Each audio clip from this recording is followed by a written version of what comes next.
warahmatullahi wabarakatuh.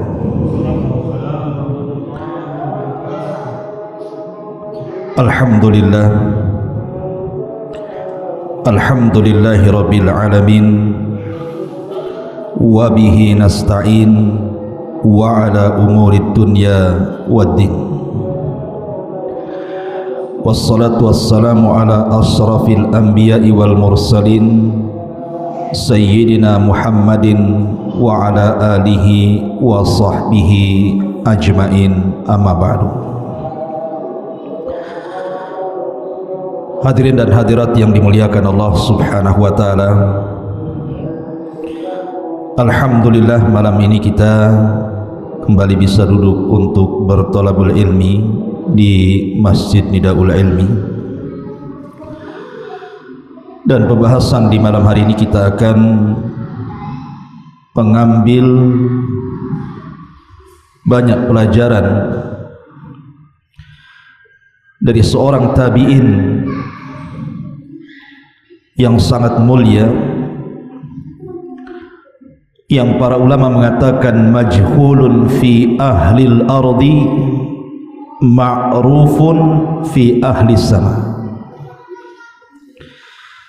Tidak terkenal di bumi tapi sangat terkenal di langit.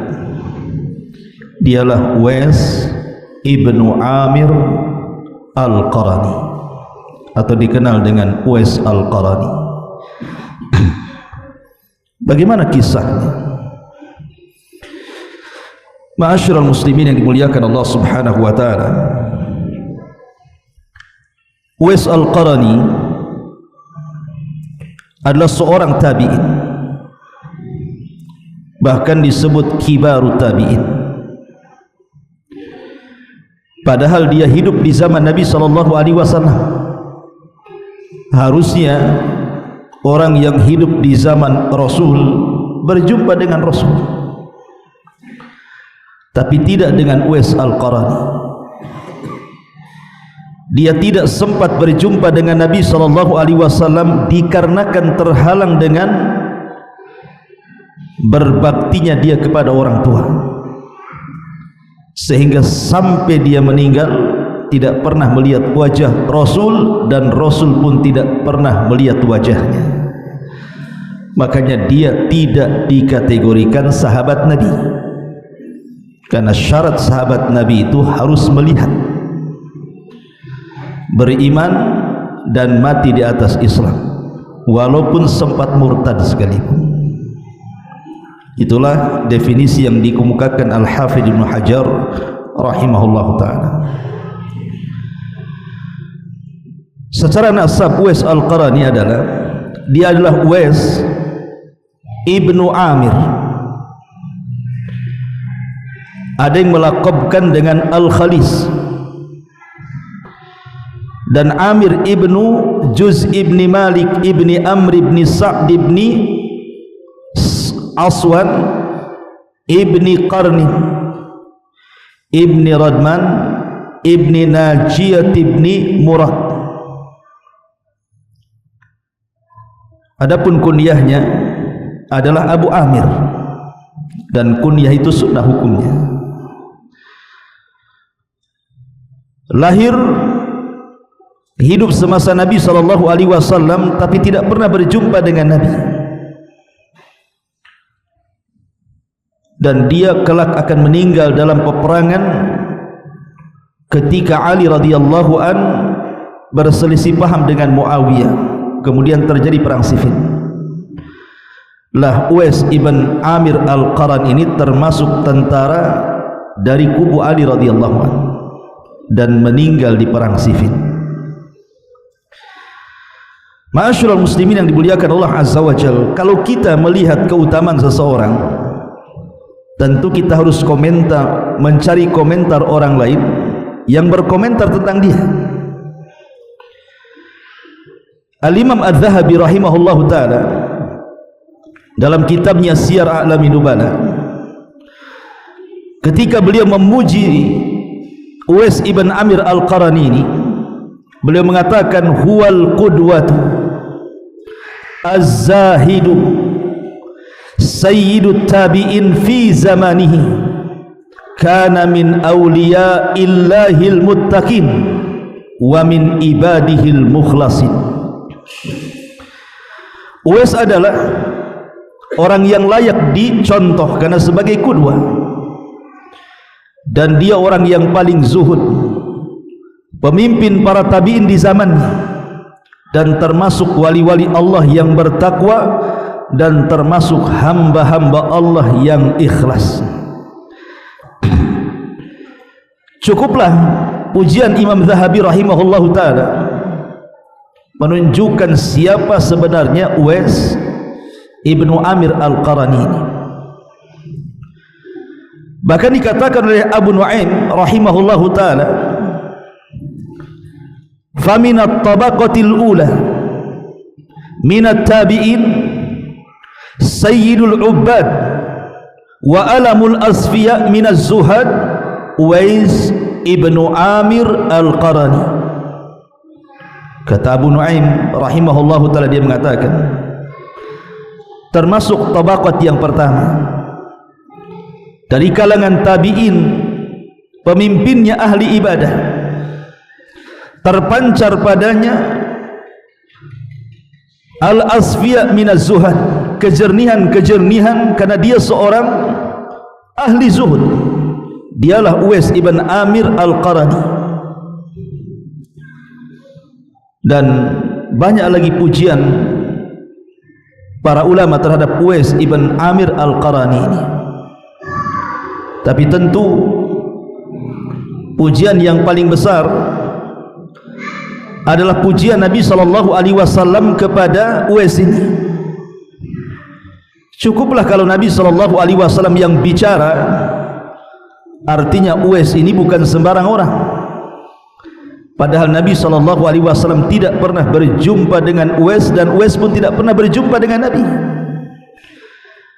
Tapi lihat bagaimana Nabi SAW mengatakan, ya'ti alaikum Uwais ibnu Amir ma'amdadi ahlil Yaman min muradin thumma min qaranin kana bihi barasun fabara'a minhu illa mawdi'a dirhamin lahu walidatun huwa biha barrun law aqsama 'ala Allah la abarra fa in istata'ta an yastaghfira laka faf'al. Kata Nabi SAW, akan datang kepada kalian seseorang bernama Uwais ibn Amir al-Qarani. Dia akan bersama rombongan penduduk Yaman. Ia berasal dari Murad, kemudian dari Qaran. Ia memiliki penyakit kulit sopak, kemudian sembuh darinya kecuali bagian 1 dirham saja. Ia punya seorang ibu yang sangat berbakti kepadanya. Seandainya ia bersumpah pada Allah, maka akan diperkenankan setiap permintaan dan doa-doanya. Ini pujian Nabi SAW kepada Uwais ibn Amir al-Qarani. Ma'asyiral muslimin yang dimuliakan Allah Azza wa Jalla, baik kita akan kisah bagaimana perjalanan hidupnya Uwais ibn Amir al-Qarani ini. Ma'asyiral muslimin yang dimuliakan Allah Azza wa Jalla, Uwais ini terlahir yatim dan hanya ditinggalkan seorang ibu. Jadi hidup berdua bersama ibunya saja. Ibunya ini sudah tua, kemudian lumpuh, kemudian buta. Dan kehidupan Uwais ini bukan orang kaya, tapi sangat miskin, dan bekerja sebagai penggembala unta dan kambing, mengambil upah-upah orang kaya di negerinya. Dan Uwais berusaha untuk berbakti kepada orang tuanya. Dia tidak menikah karena ingin berbuat baik kepada orang tuanya, karena tinggal satu-satunya tuh. ibunya tuh. Makanya semua keperluan ibunya oleh Uwais ibn Qaran ini betul-betul dilaksanakan. Apa yang dimau ibunya dilaksanakan, kecuali satu. Uwais belum bisa mengabulkan keinginan orang tuanya kecuali setelah lelah letih dia berusaha untuk mengabulkannya. Apa keinginan orang tuanya? Dia ingin haji, ingin melihat Ka'bah, ingin menyempurnakan rukun Islam. Ini yang setiap malam Uwais berdoa kepada Allah. Macam mana dia harus mengabulkan keinginan orang tuanya? Dia orang miskin, tidak punya kendaraan, kemudian ibunya sudah tua, tidak sanggup berjalan, lumpuh lagi, buta. Macam mana caranya? Zaman dulu nggak ada travel, sekarang enak kan begitu. Haji bisa disingkat, haji plus, haji furoda, macam-macam haji sekarang ini. Lumpuh ada kursi roda. Zaman dulu macam mana caranya? Akhirnya Uwais ibn Amir ini terus berdoa kepada Allah Azza wa Jalla. Akhirnya Allah Subhanahu wa taala carikan jalan keluar. Wa man yatawakkal 'ala Allah fa huwa hasbuh. Ketika seluruh perkara ditambatkan kepada Allah Subhanahu wa taala, pasti Allah Subhanahu wa taala yang akan menjadi sutradaranya. Allah tahu bagaimana akan dibuat kepada Uwais ibn Amir al-Qarani ini. Satu hari Uwais membeli anak lembu. Anak lembu ini dibuatkan kandang di atas bukit. Setiap hari Uwais ibn Qaran ini membawa anak lembu itu. Kalau hendak memberi makan, diambillah anak lembu itu, dipikul dari atas bukit ke bawah, dikasih makan. Habis itu setelah makan, dipikul lagi, diletakkan pula di kandangnya di atas. Mungkin antum terpikir nanti kalau lembunya sudah besar, Uwais dan ibunya naik lembu gitu ya. Mana bisa padang pasir naik lembu? Padang pasir itu tidak bisa ditempuh lembu. Kendaraan satu-satunya yang bisa menembus padang pasir itu hanya unta. Kuda saja tidak bisa, apalagi lembu pula yang jalannya kayak semut gitu kan. Kapan sampainya? Ya. Bukan itu keinginan Uwais. Bukan berarti membesarkan lembu itu untuk ditunggangi supaya dia bisa naik haji, bukan.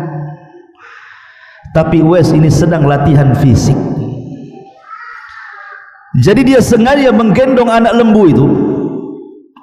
Kalau dia ngasih makan, diambil anak lembu dari atas, dibawa ke bawah, dikasih makan, diangkat lagi oleh punggungnya sampai ke atas. Setiap hari seperti itu. Lembu ini binatang hidup. Setiap hari bebannya akan bertambah, sehingga tidak terasa bulan pertama, bulan kedua, bulan ketiga, sampailah datang musim haji bulan ke-8. Jadi kerjaan Uwais hanya mangkul lembu itu dari atas bukit ke bawah, dari bawah ke bukit lagi selama 8 bulan tuh. Sampai lembu itu menjadi 100 kg beratnya tuh. Gitu. Tangguh bantu mikul lembu 100 kg juga kan. Tapi itulah Uwais ibn Qaran. Dia sedang latihan fisik. Maksudnya apa? Untuk menggendong ibunya dari Yaman ke Mekah. Karena sudah latihan dia. Ya. Ketika betul-betul azam itu sudah sampai, dia kemukakan ibunya dan mengatakan, "Bu, kita akan haji." Maka ibunya dengan senang. Akhirnya kemudian Uwais ibn Amir al-Qarani ini betul-betul menyediakan tempat, ya semacam keranjang lah kan begitu. Kemudian ibunya diletakkan di keranjang itu, kemudian dipikul oleh Uwais itu. Kemudian berjalan dari negeri Yaman ke Mekah. Anda bisa bayangkan memikul orang tua. Saya saja pernah naik bus itu 2 kali ganti mobil tuh. Saya dari Son'a ke Mekah waktu umrah itu, pertama datang ke Yaman itu 1 hari 1 malam itu, baru sampai di Mekah. dengan perjalanan kadang enak jalannya, kadang enggak, kadang beliku-liku, kadang ke padang pasir. Wah, sudah capek semua badan tuh. Ini jalan kaki. Dan di zaman itu belum ada jalan kayak sekarang kan gitu. Sudah ada aspal, sudah ada macam-macam, namanya padang pasir. Kalau butuh makan ya sulit dicari, kalau butuh minum sulit dicari, kalau ada orang jahat macam mana pula kan begitu. Tetapi keinginan kuat Uwais ini betul-betul ingin mengabulkan keinginan orang tuanya. Dia tembus padang pasir ikhwan sampai ke Makkah. Ada memang orang tua yang digendong anak itu, tapi dari tempat tidur ke kamar mandi saja kan itu ya. Hanya untuk buang hajat karena dia lumpuh tidak bisa. Habis itu dari kamar mandi digotong lagi ke kamar tidur tuh. Berapa jaraknya tuh? Ini dari Yaman ke Mekah ini enggak main-main jalannya ini. Tapi begitulah anak saleh. Ketika kemudian keduanya sampai di Mekah, kemudian mulai keduanya tawaf di sekitar Ka'bah. Selesai tawaf, maka kedua insan ini dengan bahagianya bisa menatap Ka'bah dan dua-duanya menangis. Tiba-tiba Uwais mengatakan, Allahumma ghfir li ummi, Allahumma ghfir li ummi, ya Allah ampuni dosa-dosa ibuku ini, ya Allah ampuni dosa-dosa ibuku. Kata ibunya, ya Uwais, kenapa engkau berdoa untuk dosa-dosaku? Kenapa engkau tidak berdoa untuk dosa-dosamu saja? Maka Uwais ibn Amir Al-Qarn mengatakan, ya ummah, wahai ibuku, kalau seandainya Allah subhanahu wa ta'ala kabulkan doaku, kemudian dosamu diampuni oleh Allah, dan Allah masukkan engkau ke dalam sorga, dan engkau redha dengan diriku, itu sudah cukup bagiku wahai ibuku. Karena dengan itulah dosa-dosaku pun akan digugurkan Allah Azza wa Jalla. Akhirnya kemudian Uwais pun setelah melaksanakan haji menggendong lagi ibunya balik lagi ke Yaman ikhwan. Subhanallah. Dari sini pelajarannya, kenapa Nabi SAW sampai memuji Uwais ibn Amir Al-Qarani dan mengatakan kepada sahabat Umar dan Ali, temukan orang ini, minta doanya, sebab kalau sudah bersumpah atas nama Allah, setiap permintaannya pasti dikabulkan Allah Azza wa Jalla. Rupanya di balik pengabulan doa Uwais ibn Amir Al-Qarani itu karena dia adalah seorang birrul walidain. Rahasianya itu karena dia orang yang sangat berbakti dengan orang tuanya. Makanya kenapa Nabi SAW ketika ditanya, siapa orang yang paling pertama saya berbuat baik kepadanya, kata Rasul, ummuka, ibumu. Siapa lagi wahai Rasul? Kata Rasul, ummuka, ibumu. Siapa lagi wahai Rasul? Kata Rasul, ummuka, ibumu. Siapa lagi wahai Rasul? Abuka, baru bapamu. Ada seorang bapak bertanya sama anaknya, nah, kata Nabi SAW, siapa orang yang paling harus kita cintai? Kata anaknya, ibumu. Satu kan, ibumu. Dua, berarti dua ibu katanya. Ibumu, tiga ibu.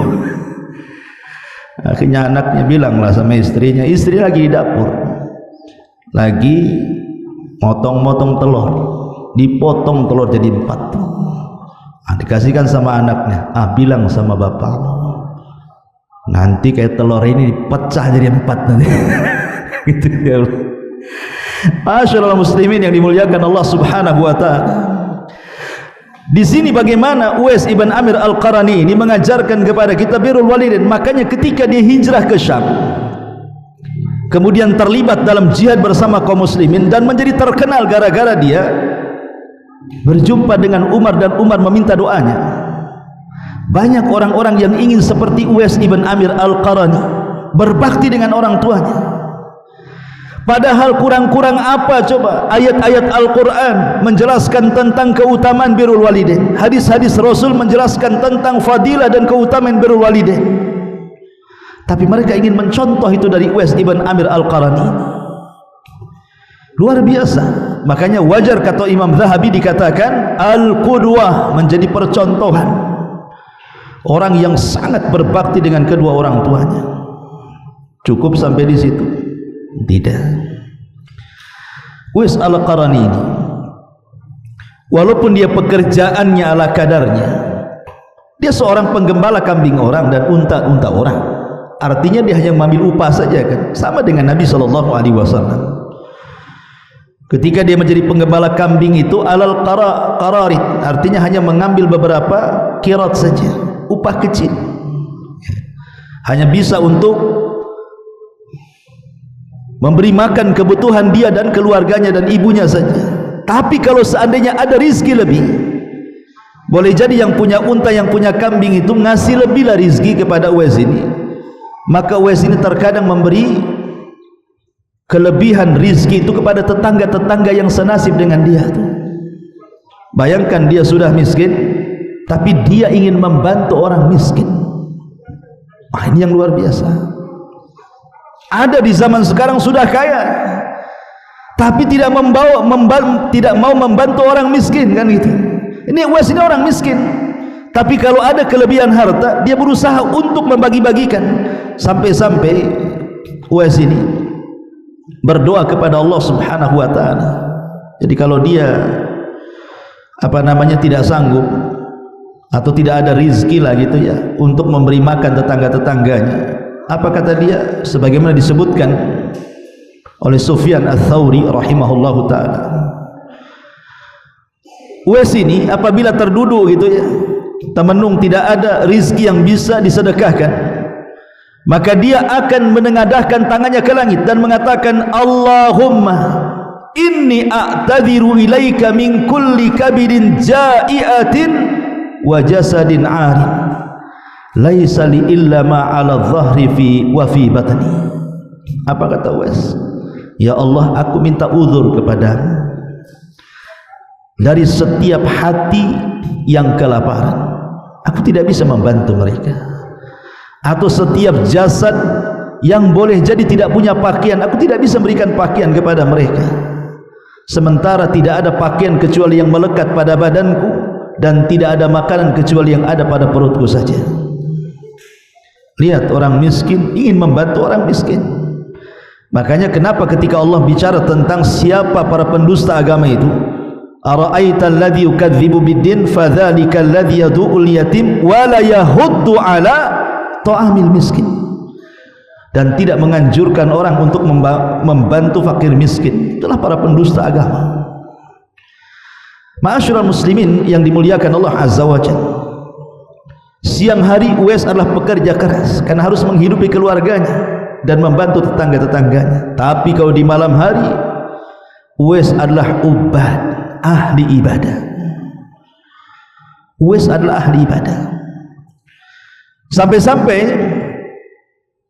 dijelaskan di antara kalimat-kalimat yang bagus atau nasihat-nasihat yang bagus dari Uwais ibn Qarani ini, dari Asbagh ibn Zaid, dia mengatakan, kana Uwais al-Qarani idza amsa yaqul hadhihi lailatur ruku'i fayarkau hatta yusbiha, wa kana yaqul idza amsa hadhihi lailatus sujudi fayasjudu hatta yusbiha. Kata Asbagh ibn Zaid, dia mengatakan, Uwais ini kalau datang di waktu sore menjelang malam, maka dia mengatakan inilah malam harusnya orang itu ruku, maka dia pun ruku sampai subuh. Atau dia mengatakan ini malam untuk sujud, maka dia pun sujud sampai subuh. Jadi Uwais ibn Amir ini ahli ibadah. Sudah dia siangnya memang pekerja keras, dia harus menghidupi keluarganya dan membantu tetangganya. Di malam hari pula dia seorang ahli ibadah. dan dia seorang yang bakaan, selalu menangis kepada Allah Azza wa Jalla. Apalagi teringat wajah Nabi SAW yang belum pernah ditengoknya. Karena apabila ada orang-orang Yaman yang datang ke Madinah, kemudian mereka bisa menatap wajah Rasul, bisa memandang Rasul, bisa mendengar ucapan Rasul, bisa mendengar ceramah-ceramah dan wajangan Rasul, kemudian pulang ke Yaman, ceritalah kepada Uwais ibn Amir Al-Qarani. Jadi akhirnya terbayang ketika kawan-kawannya bercerita, mereka melihat Rasul seperti ini, seperti itu. Kepengenlah dia berjumpa dengan Nabi SAW. Setiap malam dia bayangkan Nabi SAW, kapan saya berjumpa dengan dia, kapan saya berjumpa dengan dia. Uwais ibn Amir Al-Qarani ini kecintaan kepada Rasul luar biasa, sampai-sampai apabila dia mendengar Nabi SAW perang Uhud tahun ketiga Hijriah kan, dia kan tidak ikut terlibat perang karena memang dari di Yaman kan, tidak berjumpa dengan Nabi, tapi dia mendengar ada perang Uhud. Dan di perang Uhud itu Nabi SAW kan pecah gigi gerhamnya, sampai Nabi SAW melaknat orang yang memecahkannya dalam kunut subuh, dalam kunut nazilahnya. Maka Uwais ini seolah-olah ingin merasakan apa yang dirasakan Nabi SAW. Diambilnya batu, dipukulkan pula ke giginya biar pecah, sama seperti Nabi SAW merasakan sakit saat pecah giginya. Coba bayangkan. Tapi jangan ditiru ya, ini kan ijtihad dia. Jangan pula istri ketabrak motor pengen juga ketabrak biar merasakan macam mana lah istri ketabrak, tuh bodoh lah itu namanya. gitu. Ma'asyiral muslimin yang dimuliakan Allah Azza wa Jalla, sampai seperti itulah kecintaan Uwais ibn Amir Al-Qarani kepada Rasul. Istihad dia seperti itu, sampai akhirnya betul-betul dia menghadap ibunya, ngomonglah baik-baik sama ibunya, Bu, izinkan saya lah berjumpa dengan Nabi sekali saja gitu. Kata ibunya, ibu kau ma iya bunaya, tidak bisa, kau harus tinggal di sini rawat aku ini sudah lumpuh, buta, sudah tua, siapa yang akan merawat aku kalau kau pergi? Tapi Uwais terus mendesak. Akhirnya ibunya mengizinkan, tapi dengan satu syarat, kau boleh datang ke Madinah, jangan menuju lain tempat, langsung menuju rumah Nabi. Selepas kau berjumpa Nabi, memandang wajah Nabi, kau pulang lagi ke Yaman. Ma'asyiral muslimin yang dimuliakan Allah Azza wa Jalla, akhirnya Uwais pun mempersiapkan segalanya karena sudah dapat izin dari orang tuanya. Dia bekerja dengan keras, kemudian dititipkan orang tuanya kepada tetangga-tetangganya, kemudian dia siapkan perbekalannya. Berangkatlah Uwais ibn Amir Al-Qarani ini ingin berjumpa dengan Nabi. Sesampainya di kota Madinah, bertanya di mana rumah Nabi, dan langsung berjumpa dengan rumah Nabi. Karena kerinduannya kepada Nabi SAW, digedornya dengan keras tuh pintu rumah Nabi itu. Tiba-tiba ada yang membuka. Masalahnya yang keluar bukan Nabi, tapi salah satu daripada istri Nabi SAW. Kemudian Uwais menceritakan bahwa dia orang jauh dari negeri Yaman, hanya punya waktu sebentar ingin berjumpa dengan Nabi karena aku harus kembali ke Yaman.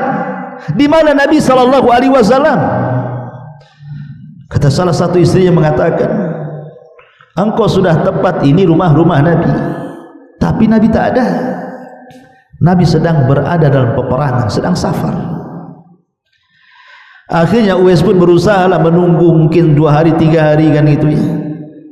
Tapi macam mana orang menunggu orang safar itu? Di zaman itu tidak ada handphone. Kalau di zaman sekarang iyalah kita bisa handphone kan. Nabi kira-kira kapan balik kan bisa. Kalau Nabi bawa handphone di zaman itu mana bisa? Semana caranya? Kata Nabi ya OTW kan itu kan bisa ditunggu. ya kan? Tapi di zaman itu macam mana caranya nunggu orang safar itu? Bisa seminggu, bisa sebulan, bisa 2 bulan, bisa 3 bulan. Namanya orang perang. Sementara Uwais itu terganjal dengan apa? Dengan amanah ibunya.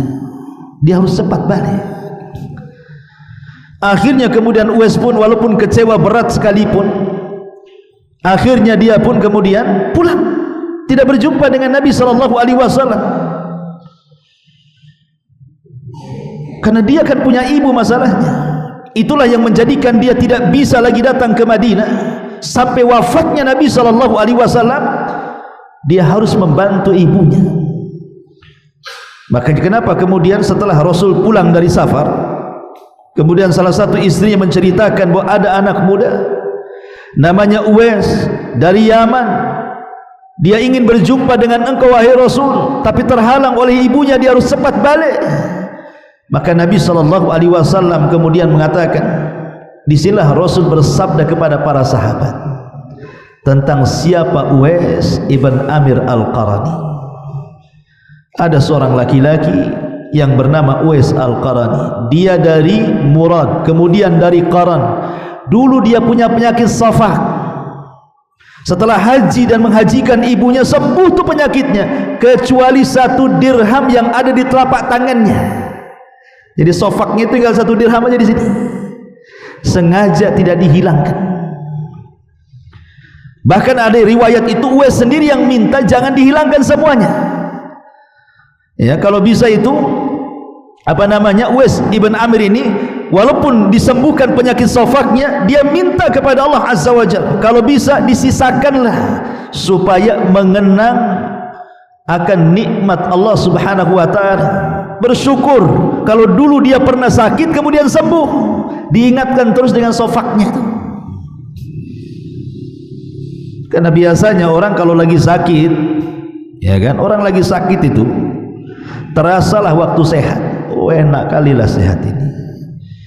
Tapi ketika sehat lupa pula kalau dia sakit.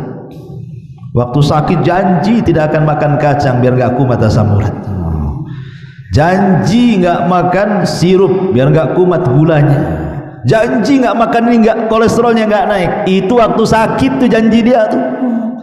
Sudah sembuh, mana ada, main tekan main hantam aja kan gitu ya. Karena kadang-kadang orang lupa akan nikmat Allah tuh. Makanya kenapa kemudian Uwais ini meminta supaya ditinggalkan tuh, biar ingat kalau dulu dia pernah sakit, disembuhkan. Dan harusnya seperti itu seorang mukmin, diingatkan akan nikmat Allah Azza wa Jalla. Ya. Ma'asyiral muslimin yang dimuliakan Allah Subhanahu wa taala. Satu hari Umar bin Khattab radhiyallahu anhu dan Ali bin Abi Thalib radhiyallahu anhu. Karena begini ikhwan, salah satu khitab tentang kemuliaan Uwais ibn Amir Al-Qarani ini adalah diberitahu kepada 2 manusia mulia ini, kepada Umar dan Ali. Hei Umar, hei Ali, seolah seperti itu Nabi itu ya. Akan datang kepada kalian seorang yang bernama Uwais ibn Amir Al-Qarani.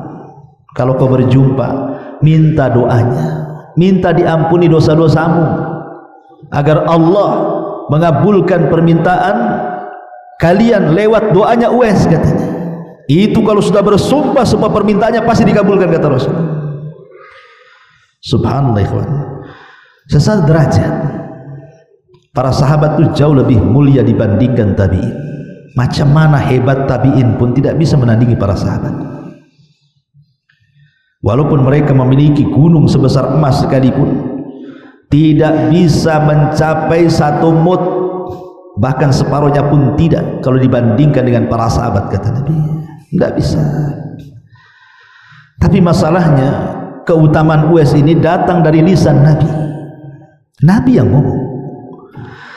Dan para sahabat Nabi SAW itu kalau ada arahan dari Nabi, maka mereka kuncinya cuma satu, sami'na wa ata'na, dengar, taat. Itulah para sahabat. Makanya kemudian di masa Amirul Mukminin radhiyallahu an, setiap ada rombongan dari Yaman selalu dicegat, selalu dicegat tuh. Kalau ada rombongan dari Yaman saja mau haji, maka Umar radhiyallahu an kemudian akan mencegat kafilah-kafilah dari Yaman yang haji itu dan mengatakan, afikum Uwais, afikum Uwais. Ada Uwais nggak di situ? Nggak ada, wahai Umar. Kecewa Umar. Tahun itu nggak ada Uwais.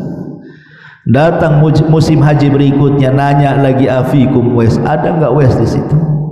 Nggak ada. Datang lagi haji berikutnya, asih itu aja yang ditanyakan Umar bin Khattab radhiyallahu anhu.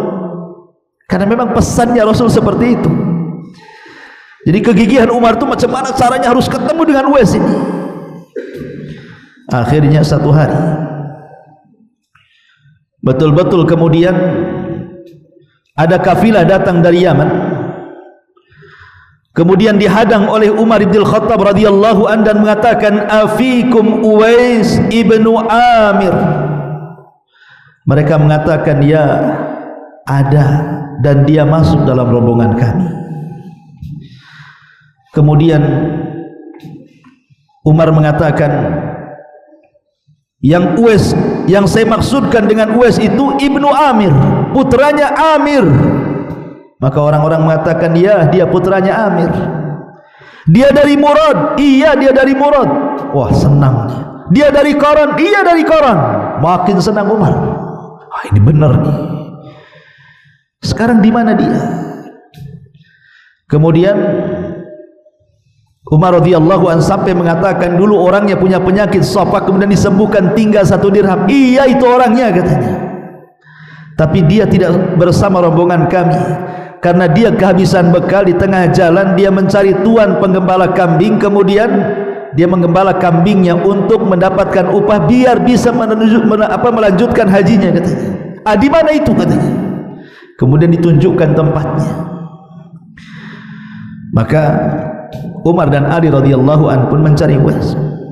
Setelah ketemu, dia sedang sholat, ya.